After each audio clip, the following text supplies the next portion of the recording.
We give it 30 seconds. There's still folks coming in. We have quite a large group today, so I'm just going to give folks a few seconds to get connected and get their sound working.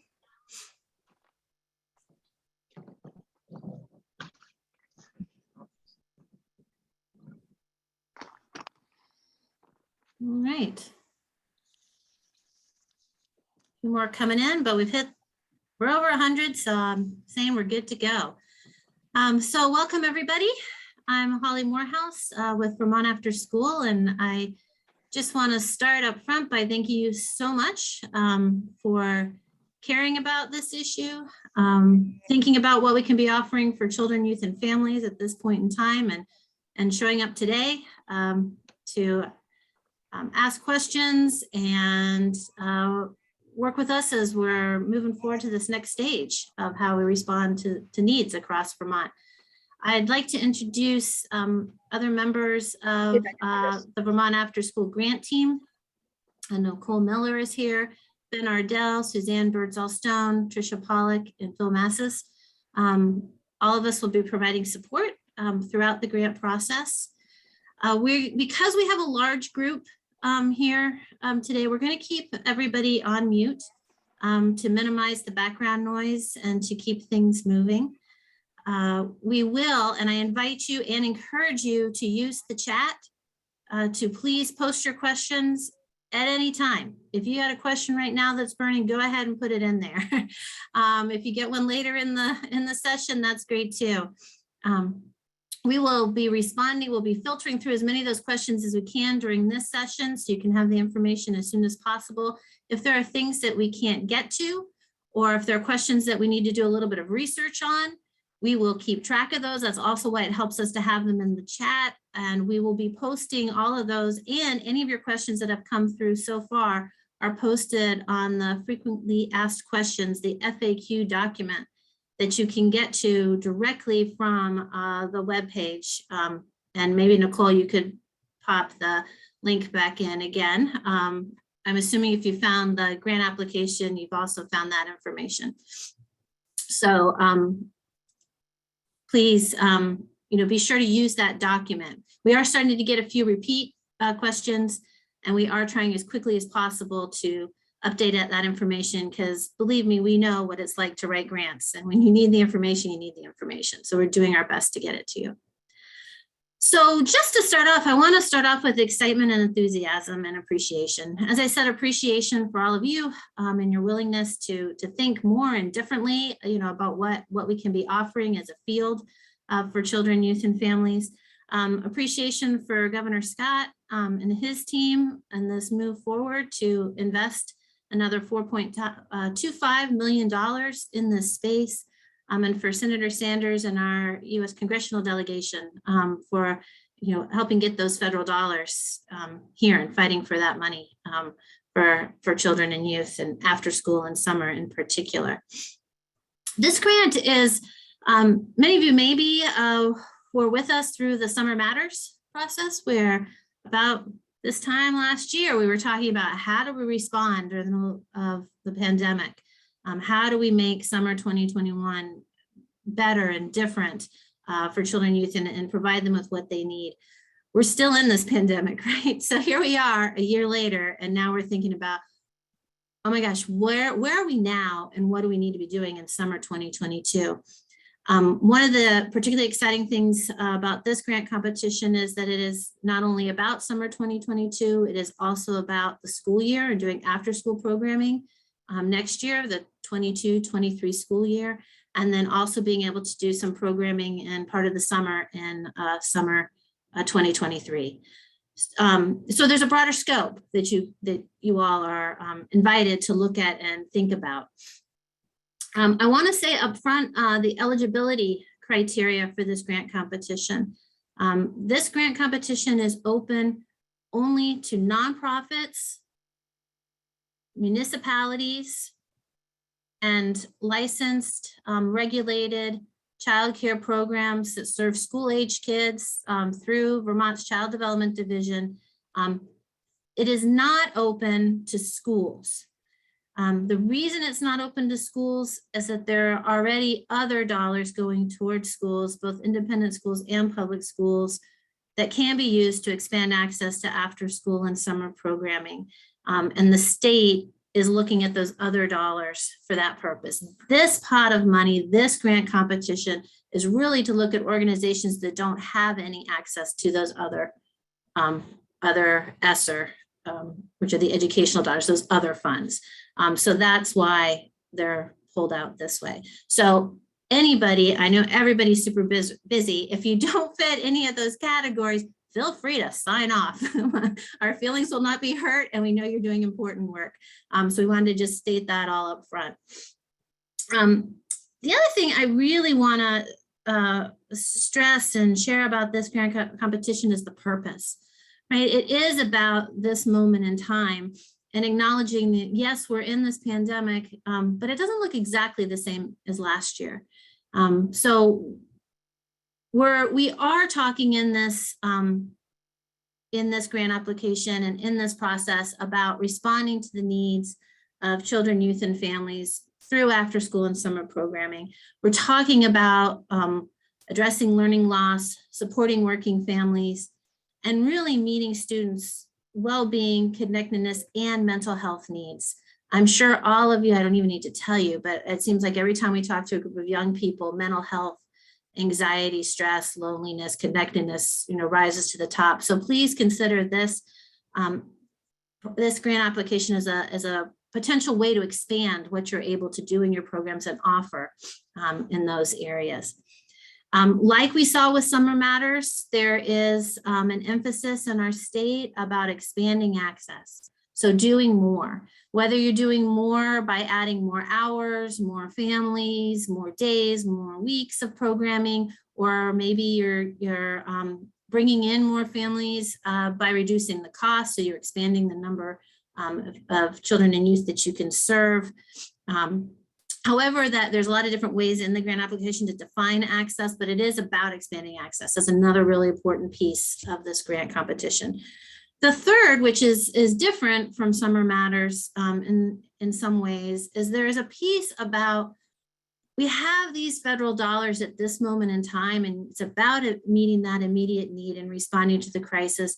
And can we also do things with these dollars that set us up as a community, you up as a program for the future? So what can you use these dollars for to help build longstanding partnerships that will exist beyond the scope of the grant?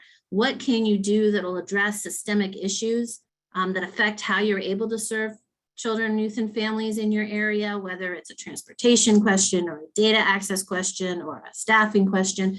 What can you do that helps in the moment but will stay and help you beyond that? So there is this systemic, long-standing sort of component in the grant purpose. Funding priorities. We've already talked about expanding access, and there are a number of ways. There are options to think about expanding access. You need to do at least one in some way to be expanding access. And if you do two or more, if you say, I'm going to add weeks and increase the number of children I serve, then there's bonus points associated with that. But you don't have to do all of the areas. You don't have to completely stretch yourself to the ends, trying to do all of them. But think about what you know in your communities and with the families and what would really help the most. There is priorities about using evidence-based programming. So with these federal dollars, these are ESSER dollars, ESSER. They're part of the recovery plan. They are from the U.S. Department of Education, and they have quite a bit of expectation around what you're doing. It makes sense. It's based on research. It's based on something that's been proven to work. You're not, and all of you, we know that after school and summer does work. So I'm not saying that, but it does go that next level of like the way you're setting up your program and how you're staffing it and what type of programming you're doing or the curriculum you're using or the mental health supports you're bringing in. There's something that you have read or seen, in the research that says, hey, this has worked in other places. Let me try it out. I think it's going to work here. There is, you'll see the language is about using evidence-based practices or moving towards using, right? So there's a little bit of flexibility in there. But I do want to encourage as many of you and us as possible, if you can incorporate that evidence-based pieces. Many of you, I think, are already using it, like highlighted in your application. That also helps us in our statewide conversations about showing how strong this field is and how good you are at your jobs. And yes, we know how to serve children and youth, and we know how to make a difference. So, so be sure to hit that. And then the pieces that I talked about the longstanding partnerships and the innovative approaches are also in there. I mentioned at the top the 3 different time periods: summer 2022, school year, and then summer of 23. You do not have to run in all those time periods. You can run in one. You could run for 2 summers and not the school year. You could run the school year and not the summers, or you can apply to run for all of them. Those are all fine. I am going to pass it over to Suzanne Birdsall-Stone to hit on a few pieces of the application that we're expecting questions on. And while she's doing that, I'm going to start reading through the questions in the chat, and then we'll quickly move towards those. Hello, everybody. Yeah, there's some great questions coming into the chat, and I know that some of them are covered already in the FAQ, so that'll be really a very helpful document for you to follow up on. Ben Ardell will also be transcribing the questions and answers into that FAQ and then following up with any outstanding questions that we were not able to get to or we needed to do some more research on. He will then put those in the FAQ too. So your questions will be answered, if not in this exact moment, soon. So I think that the actual application is pretty self-explanatory, and I know that people have had it for a week now, and so there probably are specific questions that we'll get to. We did want to point out that you will need a UEI number, which is new. It used to be the DUNS number, and so if you start that process now, hopefully you'll have that in time for your application. If you don't have it in time for your application, you will be able to tell us it's coming. So, but before we would be able to have a contract with you, that would need to be in place. Somebody did ask why the summer is a little shorter in 2023, and that has to do with the funding stream and the availability of it beyond the end of July and the activities that need to happen in August. So I think Holly might talk a little bit more about that, but that's why you see that. I'm scrolling through to see if there are any things that are jumping out. I think that the assurances is a good thing for you to take a look at and read item by item, because you will not be able to fill out the application unless you are able to agree to all of the assurances. Then you get into the actual proposal. And what I'd like to point out to you here is that you're going to have access to what the readers are going to see. So you have the matrix at the end of this RFP, and that's going to be really helpful for you because you can see a couple of things. There are 2 things you can see. You will be able to see exactly how it's worded for them, which is directly linked to exactly how you're answering things, but it's probably good for you just to see that. And also how many points are associated with each question or each area. The other thing that you might note is different questions have different amounts of space for you to answer those questions. And so you're probably going to want to work in a Word document and just make sure that you haven't gone over those characters and can't get it all into Cognito, because Cognito is set up so that you can only use that many characters. Holly, I don't Want me to know jump that in? yeah, no, I was gonna say, I don't know if you mentioned priority points. I just wanted to mention priority points. So if you are, there are 3 extra points. One of those points is if you are in Bennington, Essex, Grand Isle, Orleans, or Windham County. And those are areas that we're looking to get a little more after school and summer programming in, because they aren't as well represented sometimes. So we wanted to make sure that had that extra point. And then there are 2 points associated with the under project design with expanding access. If you choose more than 1 activity for expanding access, you then get 2 extra points. And Holly, did you want to add something here? I was going to jump in on some of the questions. Sure. If you're ready for me to do that. Actually, I think that's great. Yes. Okay. So I want to clarify for those of you that are asking about schools. If the fiscal agent is a school, you're not eligible to apply in this pot, even if you're a licensed program or a 21C program.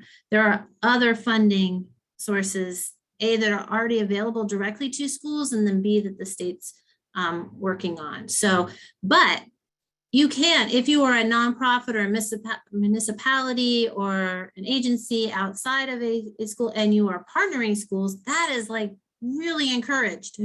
That is something we'd love to see happen, right? Those partnerships. But it means that you need to be the fiscal agent or the lead. You can hire teachers from the school to work in your program and work with the kids. You can work with guidance counselors. It's just the way that the money needs to flow in that collaboration. And it's honestly, it's a way to also bring the community-based organizations in a full-fledged way right into those partnerships and help drive some of the change and programming happening in the area. So definitely on collaborations, you need to find those partnerships. Quick question about the grants history section. Please, we don't need to know everything about the last 20 years and every grant that everyone's written. It's really, right, think of that section as, you know, just showing sort of your street cred that like, yeah, we know how to handle grants. These are the kind of things we've handled. So go with that. There are when the application is online, and there are limits as well, you know, on your responses. So that can help guide what you need. Rising kindergartners are fine. The reason for that shorter summer in 2023, believe you me, we understand that summer does not end. Summer programming does not end in July.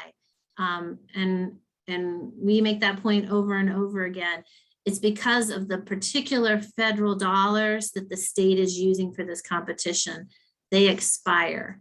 And so in order to have you be able to wrap up your invoices and get them to us, and then us to get them to AOE to process, that's where it had to wrap up. My hope, my eternal hope that is always there, is that there will be other money in the future, right? That we will be, your programs will be so strong and so amazing that state and federal government will not hesitate to send more money in this direction. So, because we know you need it. That said, if you are thinking about doing something in summer 2023, don't wait to apply. This is the moment. This application is the moment. We cannot guarantee that there'll be leftover funds here and we'll be able to run a second version or something. And the whole idea of getting as close to as we could for multi-year funding was to allow you to have, right, the dollars ahead of time. What we're trying to do is that we're not in this same place next year saying, I mean, I know some of you already have enrollment forms up and running, saying, oh, let's plan for 2023. So this is really a chance, at least for summer. I know we only have 1 year of school year in here, but at least for summer, if you run regular summer programming, to at least do this year and next year, and to know, right, if you get funded, that you have that, and to work with that.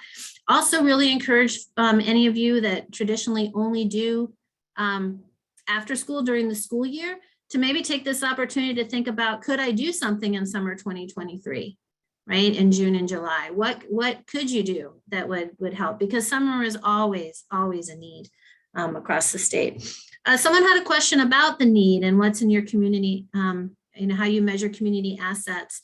That's really up to you, but we'll hope you do in that section, is displaying to say, there is one program in our community and it runs for 3 weeks, half day, and that's it. And parents don't have another choice. Or there's programming in our community, but all of it runs for the 3 weeks in July and there's nothing in June or in August. Really just talk about what those needs are. And if you have survey data or parent data or anything like that, we encourage you to include that in there. Question about evidence-based.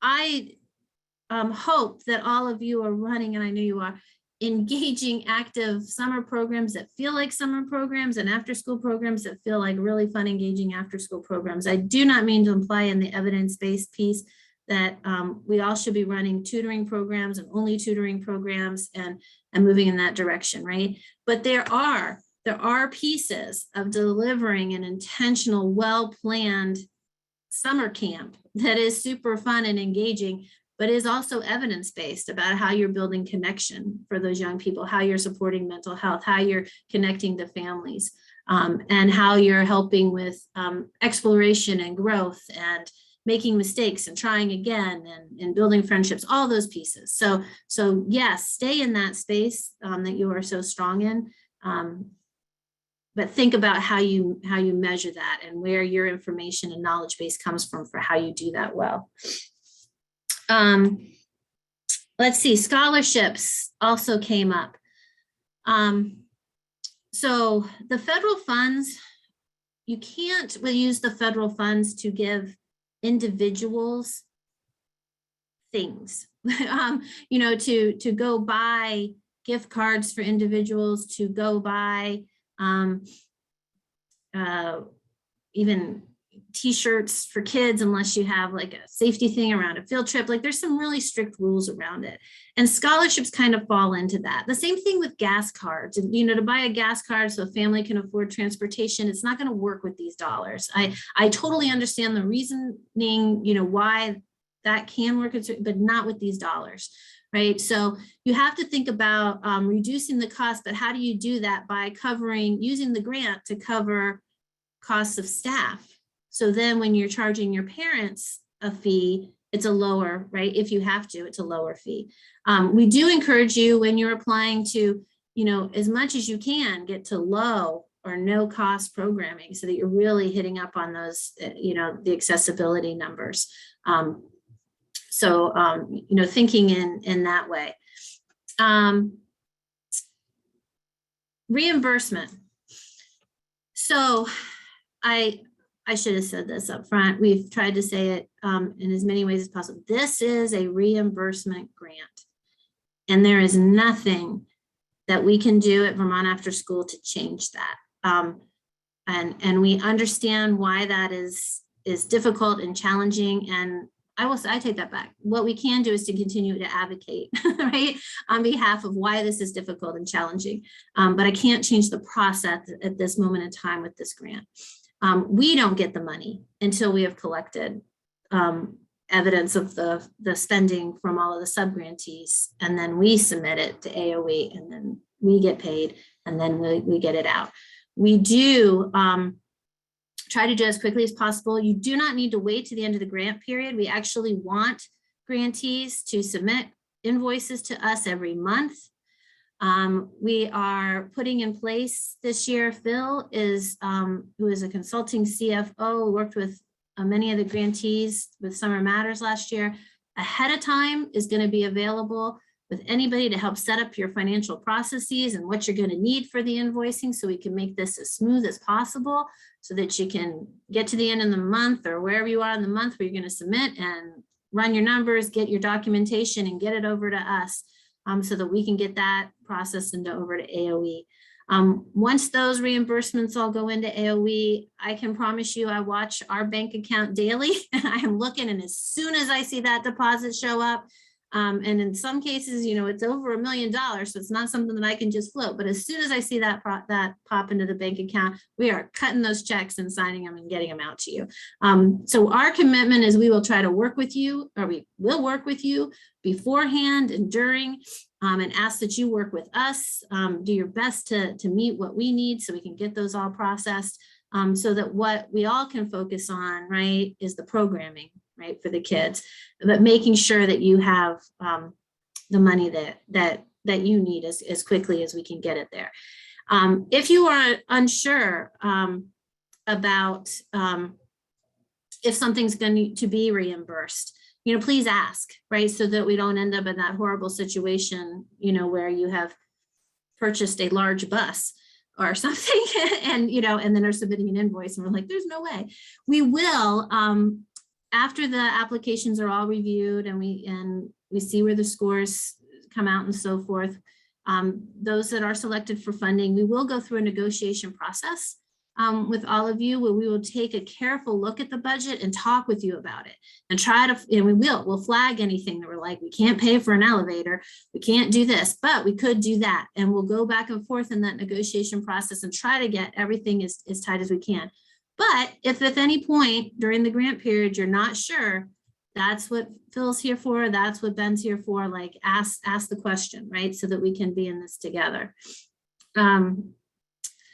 Suzanne, can you talk again about the DUNS number and the and the new number that's needed? Because there's a number of questions about that. Sure. I did not see the question, so I'm not sure exactly how they're framed, but I'm just scrolling through the RFP here. It's a live link. So if you choose that link, it's going to bring you to the website that allows you to apply for your UEI number. I think if you're a nonprofit or a municipality, you already have a DUNS number, and you're probably already being prompted to get one updated. So do you want to add anything to that, Ben? Because I know that you Sure. went to the, I would say that if you already have had a DUNS number in the past, you have a UEI number currently. They assigned you one based off of that number. And so you can log in and access that number right from that link that is included in the RFP. And if you don't have one, there's also instructions on there. There's a lot of really great answers on that same website. So I would definitely suggest checking that out. Thanks, Ben. Thanks, Suzanne. There's a couple of questions about eligibility still coming through. If you are a nonprofit organization, it doesn't matter whether you're a mental health organization, a food service organization, a camp that has nonprofit status, as long as you have that nonprofit status, you're eligible. There are in the assurances, some of you may use contractors to come in and teach, or contracted services, or partners in the community that you're paying to come in and run programming or teach or something. That's fine. You don't need to include all of their bios necessarily in the application, but it'd be great to talk about what staff you're using, and right, and how you're recruiting them, and how you're training them, and how you know that they're, they have the skills to work with the children and youth in your program. We do need, we will ask for assurances around background checks, that anybody who is working with children and youth, are safe to be working with children and youth. We will ask for assurances around training, appropriate hiring. You've hired people that know something about what they're doing. Those assurances are pretty straightforward. If you do have any questions about specific ones, please post them in the FAQ. Questions about expanding access. Once again, if you're adding a new camp week that has a new theme, whether it's middle school or LGBTQ or kayaking or something, if it's in addition to what you've done in the past, that's adding more programming. So yes, that's expanding access.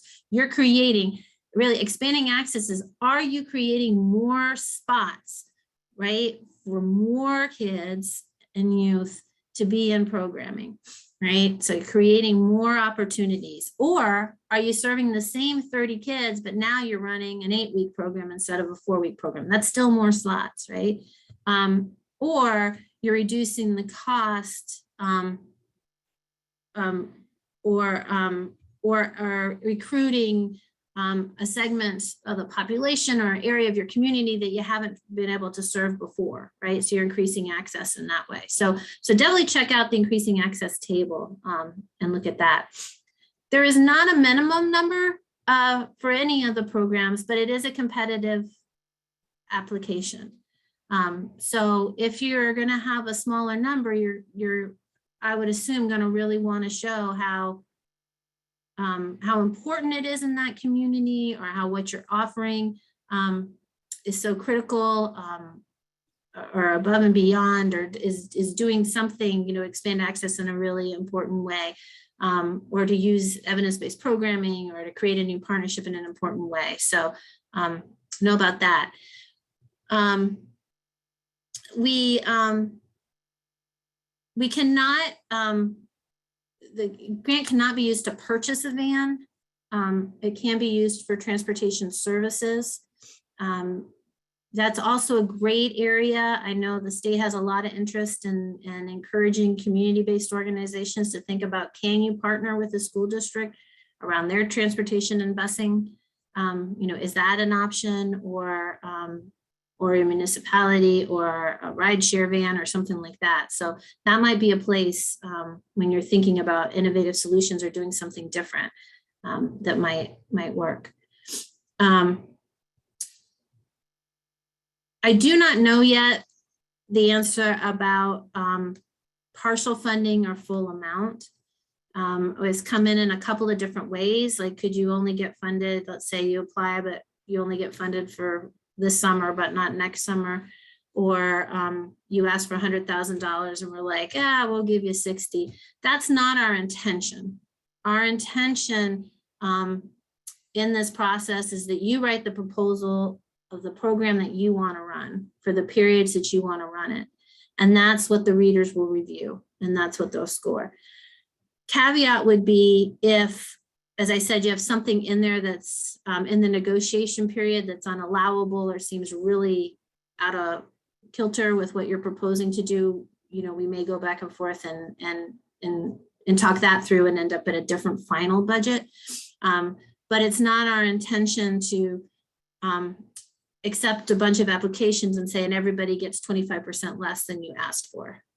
Our intent is to those that get selected to fund fully to the purposes that you're laying out. A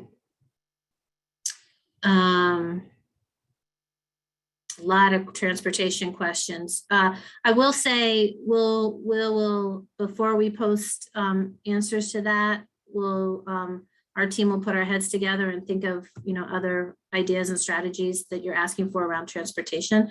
But off the top of my head, I've shared what I've got at the moment, but we will get back to that in the FAQ. Yes, if you don't have free reduced lunch numbers, you can use local poverty rates. That's fine. Include consultant as an expense. I think if a consultant, so that's an interesting question. If a consultant, you can't include a consultant who's coming in to write your grant, right? Because you cannot include any costs that occur before you actually write the grant period and the program period. So that doesn't work. But if you have a mental health consultant, as an example, that you are going to bring in, who is going to work with your staff and be available to the youth and their families or something like that, that is totally acceptable. And there is a cost item line for consultants in that place, or if it's a reading coach or something like that. So that's totally fine. More on transportation. So if you have program that runs so it's one application per organization. So that's a little bit different than last year. Last year, there was a little bit more room about that. So if you're an organization and you're running programming at 5 different sites, it's one application. If you're an organization and you are running something in one town for elementary school and another town for teenagers and another one that's just around mountain biking, that's still one application, even those are very different programs. I'm hoping you can use the idea that you have a variety of programs, right, as a strength when you're making your case in your application, but it is one application. If you are an organization and the programs that you are running are in different counties, that's okay. I know we asked the question about what county you're from. We do that so that we can make sure that we are reaching throughout the state. If you cross counties, that's all right. Maybe pick your main county or where your main offices are, something like that. And we can follow up in your application. You can talk about how you're reaching different counties. Let's see. School vacation weeks. Oh, yes. So how do we define in our field after school? So after school is, in the broadest sense, it can be before school, it can be in service days, it can be vacation weeks, and it can be in the traditional after school hours, right? So anything during the school year on a regular basis outside, right, the school day, that fits under that after school heading. So when you're thinking about the 2022-2023 school year, you can think about all those time periods and put together programming however fits the needs. Let's see. The timing of the reports each month. So this relates to some of the early ones about reimbursement. So what we're asking is that you submit financial reports, a reimbursement request each month with the required documentation. And that is to help you and that is to help us, right? That is to, we found last year that those who did it regularly throughout the summer were in better shape when we got to the end. Those that waited to the end, sometimes there were all kinds of things because they weren't used to what we needed and what we had to, turn into the state and so forth. And it slowed things down quite a bit in getting those processed. So on reimbursement this year, work with Phil ahead of time, connect him to your financial teams. Let's get everything set up and sharp and ready to go. So you know what to expect, your financial teams know what to expect.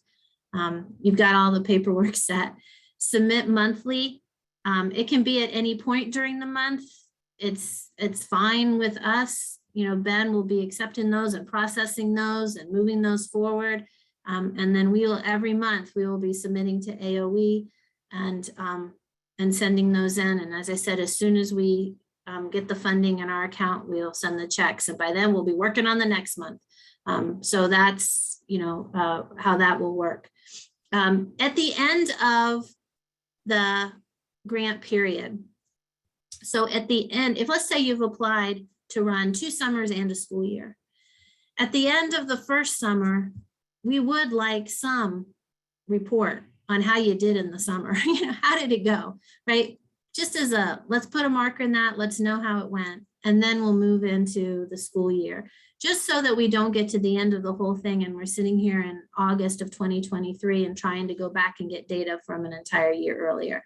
So we'll do that at the end of the first summer, at the end of the school year, and then again at the end of the second summer. That'll also allow us to keep track of how things are happening across the whole system, how the funding is going and so forth. The grant application asks you to submit a budget for summer and a budget for school year, because we know that the cost structures are really different. So it's asked for that way. If you are awarded a grant, that amount of funding, it won't be 2 separate grants or 3 separate grants. It'll be 1 grant to you. right, to run 2 summers in a school year or whatever the mix of time periods are. So there will be some room, right, to adjust between those budgets. But what we are going to check for and want to avoid is that you get to the end of the first summer and for some reason nothing happened and you were going to spend $50,000 there. That's where we'd have to negotiate again. And instead of just rolling over $50,000, you know, we may say, let's take another look at that. So, but if you're spending, you know, and running your program and it was successful and you've got $5,000 at the end of the first summer, you know, that can, you know, move over into the school year or things like that. So we'll work with you on that, but the expectation is that you are running the program as you outlined in the grant and you are spending down the dollars pretty much in line with how you mapped out and thought you would be. Let's see. Just to clarify, yes, so you do, it is a reimbursement grant. So you do need to, the same way, I mean, we have to do the same thing on our end, right? We have to pay staff and then get our timesheets and then submit that staff worked this month on this. And then, so it's that same process. We have opened up though this year. You'll notice that the program period and the grant periods are different. If you're looking at the grant application, it's on page 5. So the program periods is when you're actually running programming and serving children and youth. But we made the award periods a bit broader. And that was in response to your needs last year, right? So you can now, if you're awarded for the summer, you can start spending money in May so that you can purchase supplies ahead of time, you can train staff ahead of time, and then you can submit those invoices to us, right, 2 weeks later or wherever in May, and we can get that started processing. And then in middle of June, you're starting to run your program, right? So we did try to move that up so you don't have to wait to the first day of the program to then start purchasing things. But do not purchase anything outside of the award periods. Right? Do not on May 15th go and buy anything. Wait to that 16th because we cannot reimburse for anything purchased outside of your award period. We're not allowed to. We just can't. So there is more flexibility there, but still pay really close attention to those times.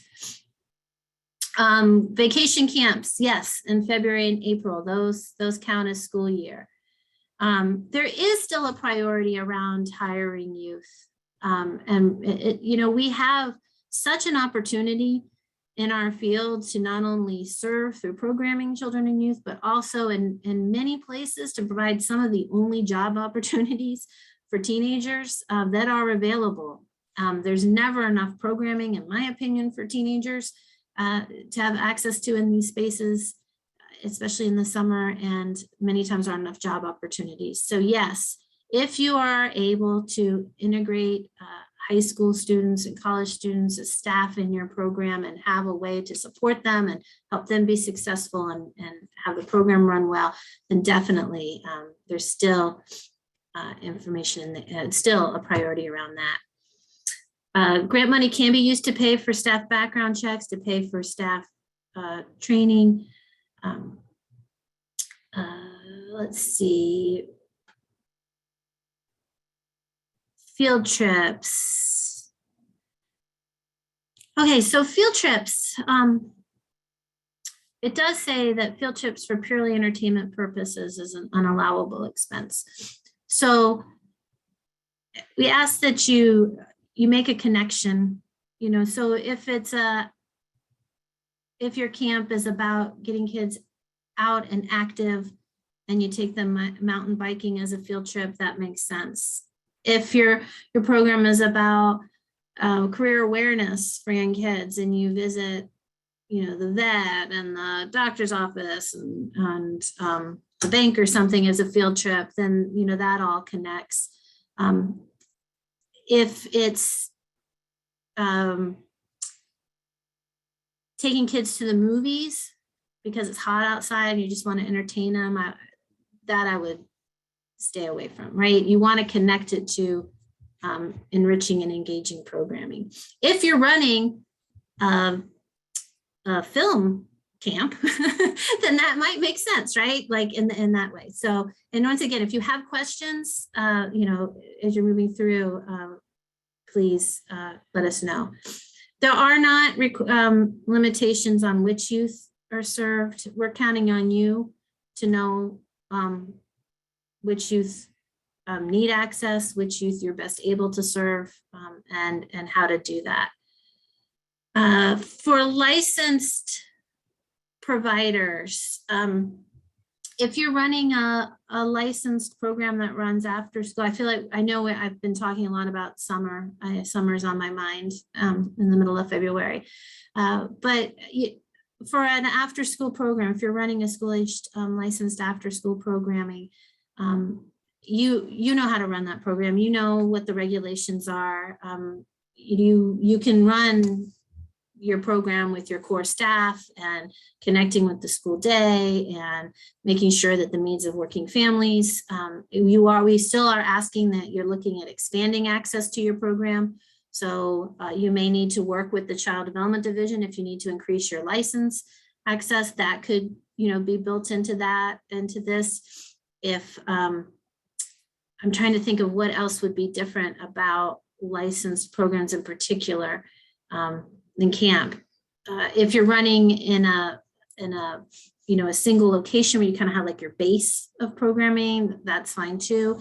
If your program is set up and is really to address the needs of working families, you know, so part of what you're trying to do is to cover those hours when parents, you know, are at work after school and or during the summer, and that is the need in your community, then do that. Think about how to use this to add in that enrichment programming and some of the things that you'd like to do.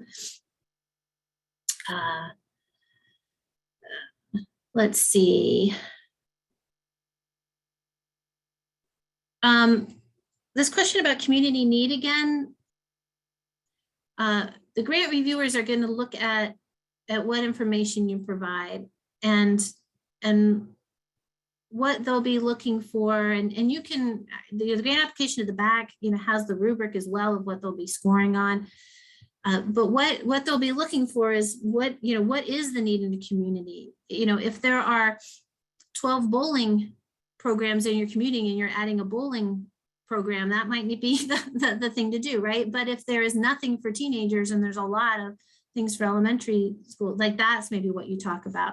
When you talk about access and, you know, either working families or income levels or traditionally marginalized populations, there continues to be an emphasis in this grant about how can you expand to make sure that you are reaching children and youth from traditionally marginalized populations. That would also, you know, how you talk about that and what that need is could be in that section.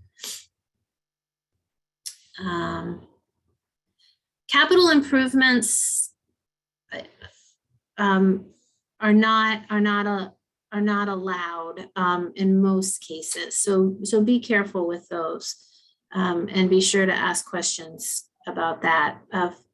Phil or Suzanne, do you want to pipe in on capital improvements? Yeah, I could do that. I think that in some cases, like you said, Holly, it has to do with really, I mean, generally they're not, because they're usually big chunks of money, and it's, and what happens is a lot of those capital improvements can be used for years and years and years, not related to the money that the government is spending. But if you think about, I'm going to bring this up a lot as we go through each of the sub-grantees. If you think about what makes a cost allowable, sort of, it would be these four things: allowable, allocable, reasonable, and necessary. So if we would look at that, and I would say, if you're going to run a particular program and you need to make an adjustment to your, you know, you need to make some sort of an adjustment for the kids or whatever you're doing, and it's reasonable and it's necessary, then, you know, that could be approved if you have to do that in order to run your program. So most cases, no, you're right. Most cases, you know, you can't go out and buy a bus, or you can't go do things like that, but we'd have to look in each case individually. Thanks, Phil. Yep. I want to hit on partnerships. Partnerships are definitely encouraged. So the question here about last year, 4 organizations within one municipality submitted together. Yes, do that again. Partnerships are highly encouraged. There's points for partnerships, and there's an area around that. Food. You should not be using these dollars to purchase food. We can help connect you to other ways to purchase food, because we do want you to provide food or make sure food is accessible to all the kids in the program. I understand that the discrepancy in me saying that it's really important, but don't use these dollars, and we'll help you work through that. There's a bit about that in the application as well. Multiple sites. So if you have, once again, multiple sites, and the example that was given here is some sites are going to run in the summer. So maybe 6 sites are going to run in the summer, but only 3 are going to run in the school year. That's okay. You can talk about that in your application, and I would expect that your budget for the summer would look different because you got 6 programs running than your budget for the school year. And that's all right. Let's see. Holly, there are a lot of questions in the chat box about scholarships. Can you reiterate what you said earlier about scholarships versus lowering cost? Yes, thank you, Nicole. So we have to make sure the dollars aren't going to individuals, but they can go to the program as a whole. So you can reduce staffing costs by using the grant dollars to pay staff to work in the program, or pay a portion, or pay some of your staff, however your grant budget works out. Therefore, reducing, right, your cost of running the program that week, therefore reducing what you have to charge to families, right? So you can use these grant dollars to lower the cost to families. So instead of cost, $120 for the week, now it's going to cost $60 for the week, something like that. So think about using the dollars around how you structure and pay for your program, rather than I'm running my program and then I'm going to hand out individual scholarships around it. I hope that adds some clarity there.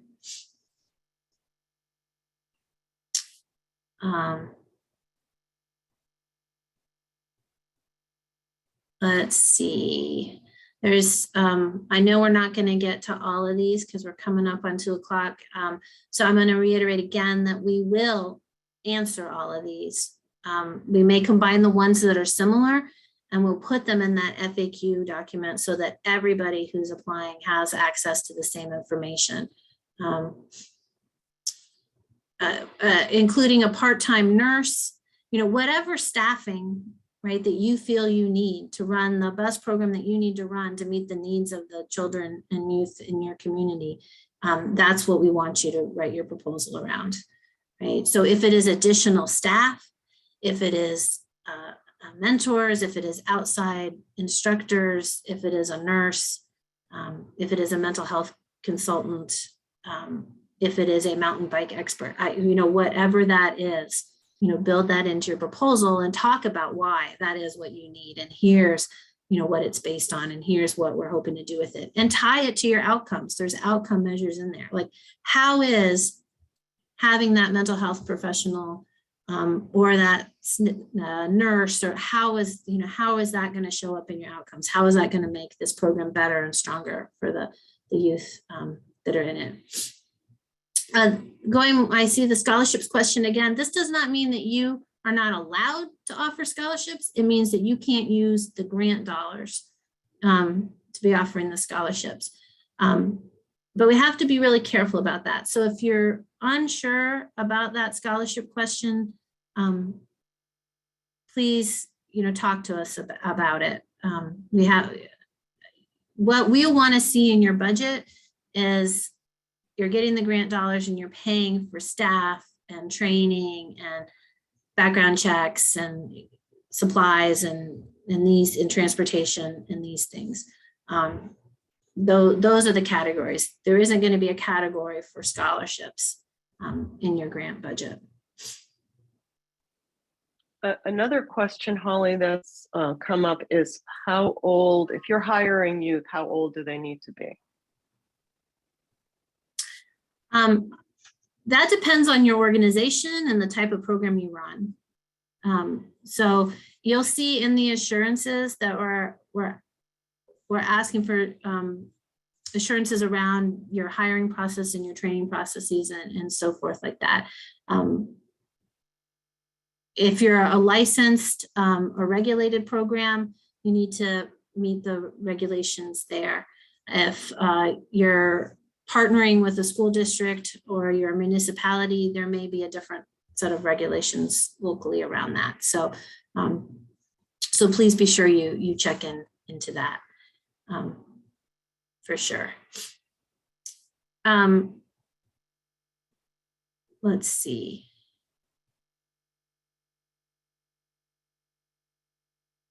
Oh, there's a lot of scholarship questions. I understand that, like, if you're running a program for free, essentially everybody's scholarship, right? I understand that, but what we're trying to clarify is that you're not taking $5,000 and saying, here's a scholarship to you and here's a scholarship to you, and it's sort of separate from how the rest of your budget runs. That what you're doing instead is integrating that cost savings into your overall, your budget and what you're spending money on. Let's see.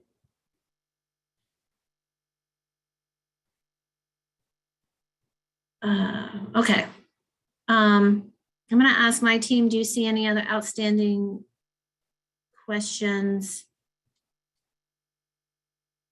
We have a couple minutes left. Nicole?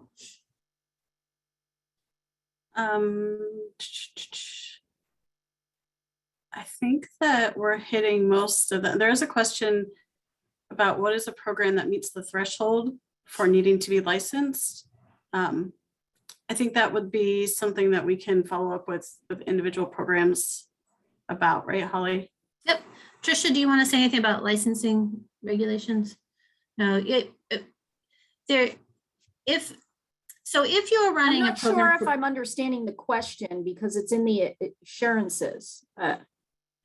So we do have in there, so if you're running a program for school-aged children in the state of Vermont, and you're running more than 13 consecutive weeks, you are required to be licensed. Yeah. So aside from this grant, like that's how, unless you're a currently funded 21C program that is actively overseen by the Agency of Education, that's a regulation already. So there is a flag in there that if you've run 6 weeks in the past and you're serving elementary school children, and through this grant, you're gonna expand, over sort of that threshold, that you may need to look at licensing. So that's something that our team and Trisha works with programs all over the state around this, can help support. It's a good thing to be in many cases too, so you can access the Child Care Financial Assistance Program and other pieces as well. But we just want to mention that here. And that is for if you're serving children up to age 13 on that regular basis. That's something you may want to look at. All right. You have been just a stellar group with so many wonderful questions. Thank you for spending this hour with us. This is not the end of the conversation. As you dig in and work through those applications, that link to the FAQ where you can submit questions at 24 hours a day, 7 days a week, be sure to put those questions in there and we will do our best. Ben's been incredible about staying right on top of those and making sure we get the answers back out to you. So keep that conversation going, and thank you once again for being willing to step forward, to put your ideas forward. I know there was a question about what are the likelihood that any one program is going to get funded. I can't say, but I think it's super, super, super important to put your program out there, for the state to know how much demand there is, for everyone to see all the amazing ideas that there are across the state. And that's how we keep increasing, when we show that need and show that readiness.